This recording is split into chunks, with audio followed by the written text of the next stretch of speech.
I don't think you guys are ready for this story, and I don't think I'm ready to tell you. But here we go. So when I was 15, I got my first spray tan, and I took a photo that I thought was only going to be seen by me. Boy, was I wrong. I went in the bathroom and I took a photo. I was like, damn, I look good. I don't know if you ever had a spray tan before, but I was like, this is maybe the first time I've ever felt truly confident. I'm like, okay, let's go. Felt like I discovered something. Decided to capture the moment. About 2 weeks later, I go to the mall with my older sister, and I go in a store. And I saw a group of girls that, you know when you know right away somebody does not like you? Well, at the time, I had about 250,000 followers on Instagram because school was hell for me and I just never fit in, and I was basically severely left out is how we could put it. But I had turned to the internet, and that's how I'm here today. But I walked in the store. I knew right away these girls knew me. I did not know them. And they did not like me for some reason. I don't know. But I went to put my phone down and try on these pair of shoes. I remember this like it was yesterday. I go to put the shoes back. I turn around. Phone is gone. Okay, I wasn't even thinking about this photo. This was like a week or two ago. Wasn't thinking about it at all. All I was thinking about was the fact that my parents bought me a very expensive iPhone. Back then, really big deal for a 15-year-old to be having an iPhone. Well, I thought that's why they stole it, for money, you know. I didn't know it was to humiliate me for the rest of my life. So they took that photo from my phone, and my sister went on her phone about 2 hours later at the gas station, and she is on Instagram. Yeah, they posted that photo to my Instagram with 250,000 followers. I wonder if they think about this to this day. I wonder if they're gonna see this. I don't know who they are. I don't know who these girls are. But I thought this was a really dark thing to do. But it's my story. It's whatever. You grow from it, right? This isn't even the worst part. So then, well, this has just started spring break, by the way. So we have 2 weeks of hypochondriac Taylor freaking out before I found the Lord. And I was freaking out. And I was like, what is going to happen when I go back to school? Thought maybe, you know what, it's been 2 weeks. My sister's talking me down. She's like, Taylor, it's going to be old news. No one's going to care. Okay, well, I walk in the C building. And I pull the big doors open, and school was already hell for me, by the way. I just wanted to get through the day. So this was just the icing on the cake. I open the two big doors to the C building, and the whole hallway is crowded with people. I don't think I've ever seen it this packed, okay, at this time of the day. I thought it was going to be dead.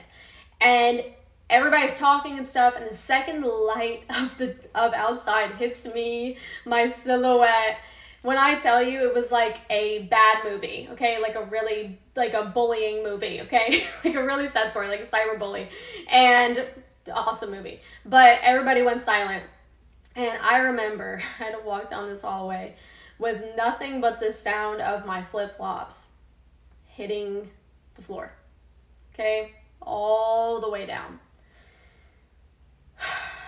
I didn't know why I felt... I guess I knew why I felt shame, right? It's a naked picture of me. Of course I'm going to feel shame, but you know, why do we have shame about that? You know, it didn't make it any better that I was, and my teachers suck. I hate school. I hate it. I'm so against it. I'm homeschooling my kids, but if in the future I ever have kids, but I'm in the classroom and a security guard comes in and basically says, Taylor Compton, can we bring you to the principal, or we have to bring you to the principal's office? Not can you, I was forced against my will. Went to the principal's office. Everybody obviously in that classroom knew what had happened. So that's humiliating me further. You already know as a 15-year-old what's going on in my head. You know, like, yeah, let's humiliate her. Let's pick her out of a classroom right now. And obviously the whole school is talking about it. And they called my parents for literally no reason at all, because I'm gonna get mad. For no reason at all, because I hadn't posted it, so whatever. I didn't understand. Oh, I guess I do understand, but you know, why do we have shame around that? And we're living in a time where I feel like that's been choked out. I feel like everybody's naked. And I feel like it's praised to be naked now. Like, I don't mean naked, but I mean like we are trying to dress in a way that we have clothes on, but we're naked. You know, but like we look naked, like with the leggings and no disrespect to anybody. Have you seen my YouTube thumbnails? Okay, I was Mrs. Boobylicious. Okay, so I get it, and I know what works. I know what gets likes, and I know what makes us feel confident, and I get it. I really do. But as followers of Jesus, I don't.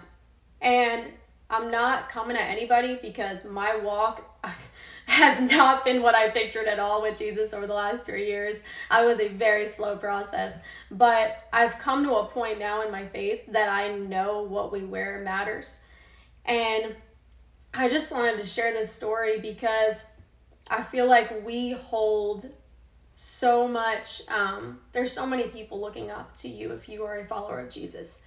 In your family, in your friend group, any unbeliever that knows you is watching you, is seeing if, are what they doing, or is what they're doing aligning with what they say they believe in. And I feel like that holds so much, not power, but it matters. It's so important. And, we can lead people astray that way. And I know everybody's walk is, it's like this no matter what. But I think that the urgency needs to be there now more than ever. I can only imagine your TikTok feed. You don't want to see mine stress you out for the day. But I just think what we wear matters so much. And people might look at this, Christians might look at this and be like, girl, you are not saying that in that outfit. You are wearing a crop top. Look, we're all a work in process, and I get that. Okay, work in progress. But I get that. But as of right now, I do not feel convicted wearing this. But I'm just saying, for those that feel convicted, we are called to not follow the patterns of this world. And I feel like, it's so important right now more than ever for us to stand out, for us to see Jesus, for us to, not for people to look at me and see my boobs, but for people to look at me and see the Holy Spirit that lives in me and lives in you.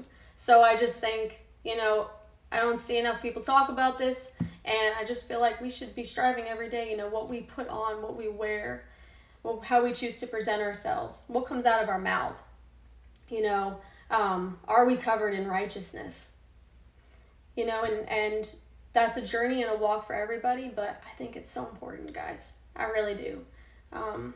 So you didn't know the story time was turning into this, but all right. Hope you took something from this. Love you guys. Thanks for watching.